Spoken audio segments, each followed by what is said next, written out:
आज हम मलबे का मालिक कहानी की मूल संवेदना की चर्चा करेंगे कि आखिर मलबे का कहानी के पीछे लेखक क्या कहना चाहता है। कहने का उसका क्या अर्थ है, क्यों उसने मलबे का मालिक नाम की कहानी को लिखा है। मलबे का कहानी के लेखक मोहन राकेश हैं और मोहन राकेश ने जो ये कहानी लिखी है, ये बहुत ही चर्चित कहानी है, प्रसिद्ध कहानी है। 1956 में ये प्रकाशित हुई थी, जो नए बादल कहानी संग्रह में संकलित है। इस कहानी को भारत पाक विभाजन के परिणाम स्वरूप जो वैमनस्य आपस में उत्पन्न हुआ था, उसको चित्रित करते हुए लिखा है। इस कहानी में ये बताने का प्रयास किया गया है कि सांप्रदायिक और राष्ट्रीय परिप्रेक्ष्य की आड़ में व्यक्तिगत स्वार्थ की वृत्ति किस प्रकार बसे हुए घरों को तहस नहस करके मलबे में परिवर्तित कर देती है। मलबे का अर्थ होता है जब कोई मकान टूट फूट जाता है तो जो उसका टूटा फूटा जो अवशेष रहता है वो मलबा कहलाती है। और जब क्योंकि घर जो होता है वो सही से दीवार होती हैं, छत होती है, उसमें कुछ लोग रहते हैं, तब वो घर बनता है। और जब वो घर रहने लायक नहीं होता है या किसी कारण से जब वो मलबे में यानी कि खाली खंडहर के अवशेष में परिवर्तित हो जाता है, तो वो स्पष्ट दिखता है कि यहाँ कोई जीवित संबंधों का जिसमें अस्तित्व हो, ऐसा कोई सामाजिक पारिवारिक अस्तित्व अब नहीं रह गया है।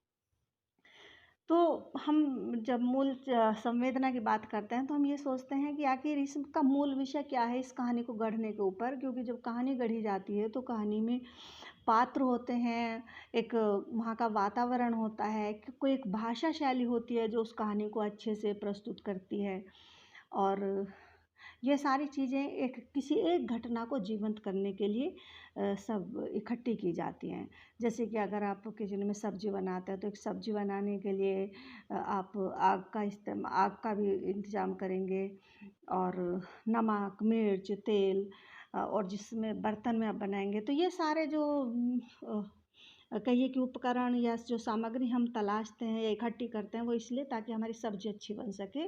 तो ऐसे ही हमें किसी एक घटना विशेष को या एक विचार विशेष को या एक भावना विशेष को प्रस्तुत करने के लिए ये सारी सामग्री इकट्ठी करते हैं, जिसमें पात्र होते हैं, वातावरण होता है, एक भाषा शैली होता है, और इस सब का एक उद्देश्य होता है कि आखिर हम उस घटना को प्रस्तुत क्यों कर रहे हैं। अभी हाल ही में जो एक द कश्मीर फाइल्स नाम की पिक्चर आई है, उसमें भी आप इस चीज़ को देखते हैं तो कि कैसे अच्छे सही सुखी परिवारों को उजाड़ने के लिए कुछ स्वार्थी तत्व कैसे अपना काम करते हैं। जो चीज़ हम अभी द कश्मीर फाइल्स में देखते हैं कि वहाँ के जो समृद्ध पंडित लोग थे, उनकी संपत्ति, उनके घर, उनकी ज़मीन जायदाद पर निगाह रखने वाले, उन पर अपना आधिपत्य जमाने की इच्छा रखने वाले लोगों ने कुछ एक भय का वातावरण फैलाया और क्रूर हत्याएं की, ताकि बाकी लोग अपने घरों को छोड़ छोड़ कर चले जाएं और उनकी संपत्ति पर उन कुछ मुट्ठी भर क्रूर स्वार्थी लोगों का कब्जा हो जाए। इसी तरह की कहानी एक मलबे का मालिक है। मोहन राकेश बताते हैं कि जो सामाजिकता होती है, एक आपसी संबंध होते हैं, उसमें हिंदू मुसलमान का मतलब नहीं है, उसमें सिर्फ और सिर्फ एक जो आस पास लोग रहते हैं उनके आपसी संबंधों का मतलब समाज होता है। यानी कि समाज की अगर आप परिभाषा पढ़ते हैं, समाज शास्त्र में पढ़ते हैं, तो वह सामाजिक संबंधों का जो ताना बाना जिसके बीच में रहता है वही समाज कहलाता है। उसी आधार पर कभी आप हिंदू समाज देख सकते हैं, आप मुस्लिम समाज देख सकते हैं, आप स्त्री समाज देख सकते हैं, पुरुष समाज देखते हैं कि पुरुष समाज एक अलग संबंध आपस में रहते हैं, स्त्री समाज के एक अलग संबंध रहते हैं, और स्त्री पुरुष जब एक साथ मिलते हैं तो उनके फिर अलग टाइप के संबंध होते हैं। तो ये जो समाज जो संबंधों का ताना बाना होता है, इसी को हम समाज बोलते हैं। तो इस कहानी में भी लेखक यही बताना चाह रहा है कि किस तरह से सामाजिक संबंधों को मात्र धार्मिक या सांप्रदायिक एक डर फैलाया गया, और उसकी आड़ में अपने स्वार्थों को हल करने के लिए किस तरह से लोगों को एक मार दिया गया था। तो मलबे के मालिक की कहानी का जो मूल विषय है वो सामाजिक संबंधों का सांप्रदायिक बिखराव और उससे पैदा हुई एक भयावह अमानवीयता है कि किस तरह से एक दूसरे के साथ कुछ स्वार्थी तत्वों ने धार्मिक वैमनस्य फैलाकर या उस सांप्रदायिकता की आड़ में अमानवीय आचरण किए थे। इसके साथ ही व्यापक अर्थों में मलबे का मालिक कहानी उस वैयक्तिक और सामाजिक त्रासदी को अपना विषय बनाती है जो समाज के होने के भरोसे के टूटने से जन्मे, यानी कि एक विश्वास होता है समाज के एक व्यक्ति में कि ये पड़ोसी है हमारा, हमारे इसके साथ बहुत अच्छे संबंध हैं, तो इसके होते हुए हमें सांप्रदायिक जो वैमनस्य फैल रहा है उसकी वो हमें कुछ नुकसान नहीं पहुंचा सकता है। लेकिन जब ये वैमनस्य फैलता है तो हमें पता चलता है कि जो हमारा पड़ोसी है जिस पर हम बहुत भरोसा करते हैं वही हमारे भरोसे को तोड़ता है। हमारी इस कहानी में भी गनी मियाँ के जो भरोसा है, गनी मियाँ के बेटे को जो भरोसा है, उस भरोसे को रखा पहलवान जो उसका ही पड़ोसी है, जो जिस पर वो बहुत भरोसा करता है, वही तोड़ देता है। तो जो ये इसमें कहानी में जो भयावह अमानवीयता या जो सामाजिक त्रासदी पनपी है,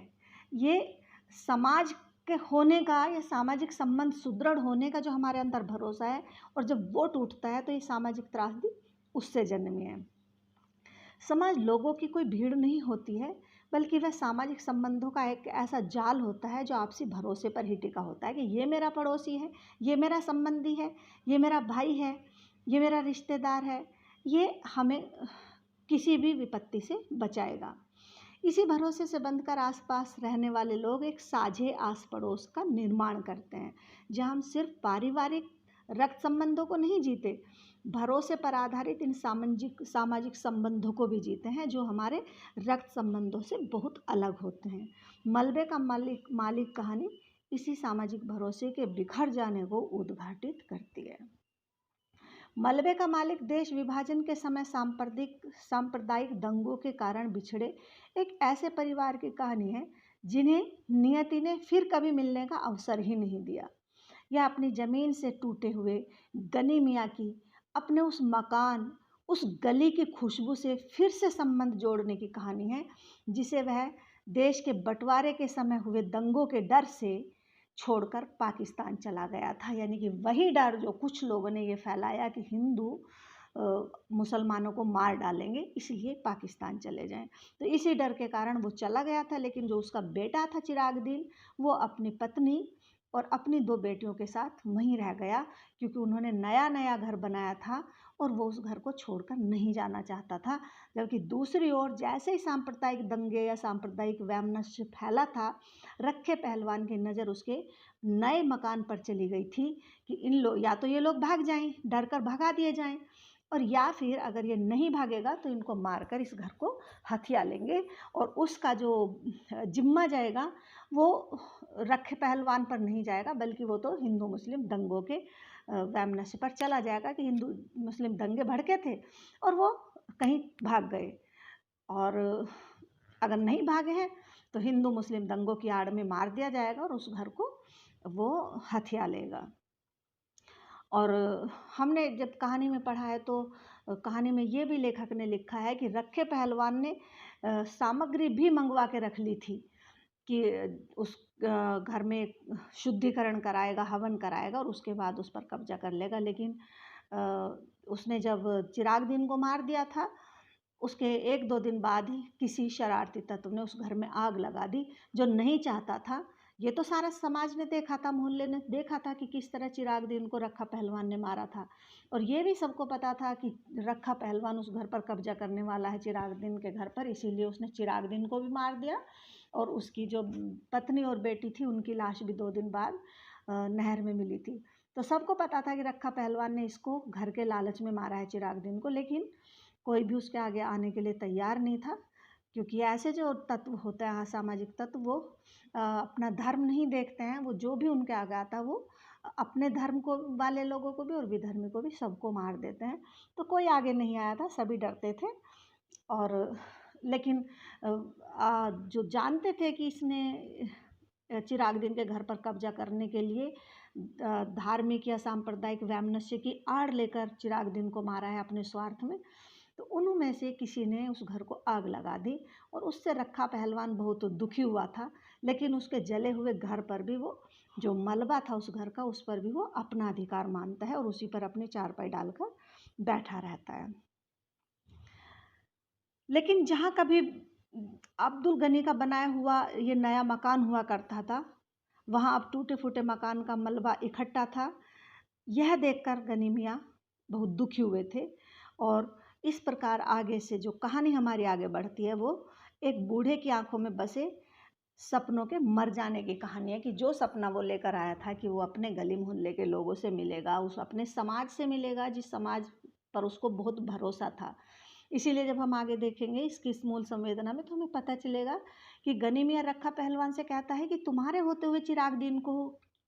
कोई क्या कर सकता था। चिराग दीन को अकेला नहीं रहना चाहिए था, बल्कि तुम्हारे पास आ जाना चाहिए था क्योंकि तुम उसको बचा लेते। क्योंकि गनी मियाँ बेचारे को नहीं पता था कि रखा पहलवान ने ही उसके बेटे को और उसके बेटे के पूरे परिवार को ख़त्म कर दिया था। कहानी में जिस मलबे का जिक्र किया गया वो मलबा किसी मकान के ढहने से नहीं बना है, बल्कि उस घर के ढहने से बना है जो अपने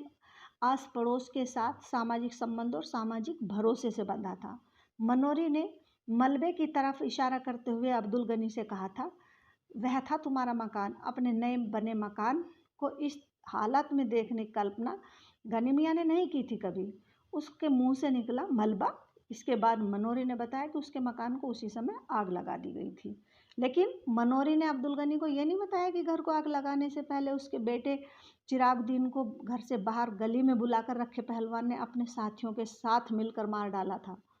चिरागुद्दीन की बीवी और बेटियों की लाशें बाद में नहर के पानी में मिली थी। ये नहीं बताया उसने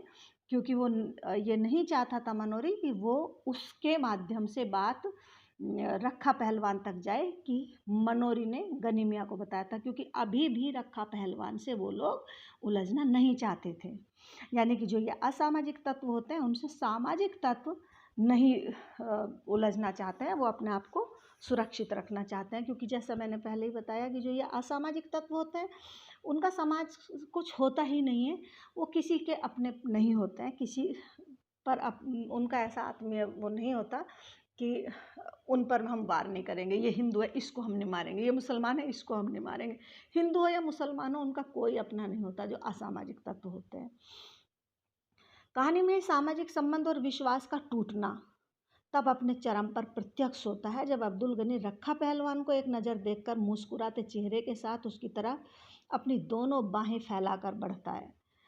कि वो उससे गले मिलना चाहता है। दोनों बाहें फैलाकर उसी अपनेपन का आभास करना चाहता है, महसूस करना चाहता है जो कभी पहले रहा था। लेकिन रखे पहलवान का गला सूख जाता है उसकी बाहें फैली देखते ही। उसकी जुबान अटक जाती है। जिसको उसने अपने साथियों के साथ मिलकर निर्ममता के साथ कत्ल किया था, आज उसी का बाप अब्दुल गनी अपने पड़ोसी रखे पहलवान से इस सवाल के साथ गले मिलने की कोशिश करता है कि रखे ये सब क्या हो गया, तुम लोगों के रहते हुए मेरा बेटा अपने पूरे परिवार के साथ कत्ल कर दिया गया। यानी कि जब वो बाहें फैला रहा है लेकिन वो एक आशा के साथ अपनेपन के साथ मिल रहा है कि तू तो पहलवान था, रखा पहलवान, नामी गिरामी पहलवान था, तुम्हारे रहते हुए मेरे बेटे का कत्ल आखिर कैसे कर दिया गया, मेरे बेटे का और मेरे पूरे परिवार का। तो वो एक इस आशा के साथ मिलता है कि रखे पहलवान बताएगा कि कुछ उपद्रवी लोग यहाँ आए थे, हम उनकी रक्षा करते चिरागुद्दीन और उसके परिवार की, लेकिन हमें पता ही नहीं चला। कुछ ऐसे उत्तर की आशा लेकर वो उससे गले मिलने की कोशिश कर रहा था। लेकिन ये ऐसा क्यों कर रहा था, क्योंकि उसको नहीं पता था। पर दूसरी ओर रखे पहलवान को तो पता था ना कि इस जो गनी में आज मिलने के लिए आ रहा है या जो हाथ फैलाकर उससे गले मिलना चाहता है और एक उत्तर चाहता है कि मेरे बेटे की आखिर कैसे हत्या हो गई, कैसे उसके परिवार का यहाँ खात्मा कर दिया गया। तो जिस सवाल को लेकर वो गले मिलने की कोशिश कर रहा है, रखा पहलवान को तो पता है कि उसी ने, रखा पहलवान ने ही उसके बेटे को मारा था। इसलिए उसकी जुबान सूख जाती है और वो ठंडा पड़ जाता है, उससे नहीं मिल पाता है गले। इस प्रकार मोहन राकेश ने मलबे का मालिक कहानी के माध्यम से कमजोर होती हुई हमारी सामाजिकता और बढ़ती हुई स्वार्थपरता को उद्घाटित किया है। सांप्रदायिक सोच और सांप्रदायिकता की आड़ लेकर जो छोटे छोटे क्षुद्र तुच्छ स्वार्थों को पूरा करने का उन्माद एक मनुष्य को मनुष्य के स्तर से गिराकर उसे हिंसक जानवर से भी बदतर बना देता है, उसका चित्रण मोहन राकेश ने इस कहानी में किया है। यह सोच किस सीमा तक हमारे पारस्परिक विश्वास को कमज़ोर बनाकर हमारे सामाजिक परिवेश को लगातार विषैला बनाने का काम कर रही है, इसका एक सटीक रेखांकन इस कहानी में किया गया है। इसके पश्चात कहानी की संवेदना का तीसरा आयाम खुलता है, जब मलबे का मालिक होने का दंभ पालने वाले रखे और गनी मियाँ की भेंट हो जाती है। गनी मियाँ चिराग के दोस्त रखे पहलवान से मिलने को जिस प्रकार हमक कर आगे बढ़ता है, उसके विपरीत रखे पहलवान उतने ठंडेपन से उसका सामना करता है। मिलता तो है ही नहीं, मतलब गले तो मिलता ही नहीं है। तो इस तरह से हम निष्कर्ष से कह सकते हैं कि मलबे का मालिक कहानी का जो मूल भाव है और संवेदना है, वो हमारी खंडित होती हुई सामाजिकता और कमज़ोर होती हुई नागरिकता का बोध है। कहानी की उस समय की जो संदर्भ मतलब उस समय के संदर्भ विभाजन के दौर का जो भारत है, मलबा देश के विभाजन के परिणाम स्वरूप उजड़े हुए जीवन और टूटते हुए मूल्यों का प्रतीक है। केवल एक घर के टूटा हुआ मलबा नहीं है वो, बल्कि हमारे देश का जो विभाजन हुआ उसके फलस्वरूप जो लोगों का सामाजिक संबंध टूटा, जो लोगों का जीवन उजड़ गया और जो हमारे जो प्यार के, पड़ोस के, आत्मीयता के जो मूल्य हमारे थे, दया के, सहानुभूति के, वो सारे मूल्य टूट गए हैं। और ये जो गनी मियाँ के घर का ढेर है, वो केवल घर का ढेर ना होकर हमारे जो भारतीय मूल्य हैं, एक दूसरे की सहायता करना, दूसरों पर दया करना, हिंसा ना करना, प्यार करना, त्याग करना, इन सब जो हमारे भारतीय मूल्य हैं, भारतीय संस्कृति के, उन सब का मलबा है ये। जो ये मलबा है, जो ये हमारे टूटे हुए सांस्कृतिक मूल्यों का मलबे का प्रतीक है, वो ये बताता है कि रखे पहलवान की तरह हमारा एक वर्ग आज भी इन टूटते गिरते हुए मूल्यों के ढेर पर उसी तरह अपनी जागीर समझ कर बैठ गया है, जैसे कि रखा पहलवान गनी मियाँ के घर के मलबे पर बैठा है। वास्तविकता तो यह है कि यह मलबा ना तो गनी मियाँ का है और न ही रखे पहलवान का। यह बीते हुए कल का अवशेष है, जिससे हमें आज सीख लेनी चाहिए और उस भूतकाल से, यानी कि उस अतीत से सीख लेकर आज को संवारा जाए। क्योंकि साहित्य का प्रभाव किसी काल विशेष तक नहीं रहता सीमित, कि आज साहित्य लिखा गया तो उसका केवल आज ही प्रभाव होगा। वो तो काल अतीत होता है, यानी कि भूत, भविष्य और वर्तमान सब में उस साहित्य का प्रभाव होता है। तो इसलिए यह कहानी हमें आज के विभाजनकारी परिवेश और सामाजिक चिंता के साथ भी जोड़ने का काम करती है, यानी कि हम अतीत से शिक्षा लें और भविष्य को संवारें कि जो ये टूटते हैं, जब हमारे मूल्य टूटते हैं तो हमारा समाज भी टूटता है और हम मनुष्य के स्तर से गिरकर बदतर हालत में चले जाते हैं, एक हिंसक जानवर से भी बदतर। क्योंकि जो हिंसक जानवर होता है वो सिर्फ अपनी भूख मिटाने के लिए किसी के साथ हिंसा करता है, दूसरे कमज़ोर जानवर के साथ। लेकिन मनुष्य की तो भूख ऐसी है कि उसका कभी अंत ही नहीं हो सकता। उसके पास भरपूर भोजन होता है, भरपूर सुविधा होता है, लेकिन फिर भी उसकी भूख शांत नहीं होती और वो मारता चला जाता है, तोड़ता चला जाता है समाज को भी और लोगों को भी। तो इस तरह से हम मलबे के मालिक की मूल संवेदना में समझ सकते हैं कि ये मलबा केवल और केवल गनी मियाँ के घर का नहीं है, बल्कि हमारे उस परिवेश का है जिसमें हमारे सामाजिक मूल्य टूटते जा रहे हैं, हमारे सांस्कृतिक मूल्य टूटते जा रहे हैं, हमारे जो मानवीय मूल्य होते हैं वो टूटते जा रहे हैं। ये मलबा उसका प्रतीक है और हमें इससे शिक्षा लेकर ही अपने जो भविष्य को संवारा जा सकता है, अपने सांस्कृतिक मूल्यों को फिर से पाया जा सकता है। धन्यवाद।